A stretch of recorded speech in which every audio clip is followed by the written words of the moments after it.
ATV kanalının aparıcısı Zaur Bəxşəliyev efir vasitəsilə həmkarı Xoşqədəm Hidayət qızına başsağlığı verib. Bu barədə aparıcı Bizimlə sən verilişində açıqlama verib. Dəyərli həmkarımız Xoşqədəm Hidayət qızının anası dünyasını dəyişib. Allah rəhmət eləsin.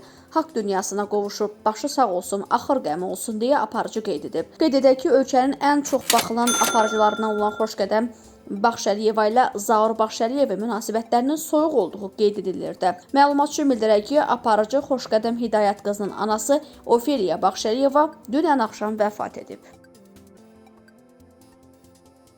Azərbaycan Dövlət İqtisad Universitetinin 1-ci kurs tələbəsi Fuad Mirzəyev vəfat edib. Bu barədə universitetin sosial şəbəkə hesabında paylaşım olub. Biznes və Menecment fakültəsində təhsil alan Fuad Mirzəyevin ürək tutmadan vəfat etdiyi bildirilir.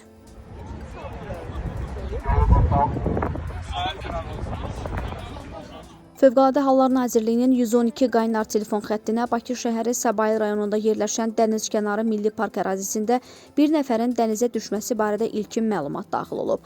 Məlumatla əlaqədar dərhal hadisə yerinə Fövqəladə Hallar Nazirliyinin kiçik həcmli gəmilərə nəzarət və sularda xilas etmə dövlət xidmətinin dalğıc axtarış qrupu cəlb edilib. Əlavə məlumat veriləcək.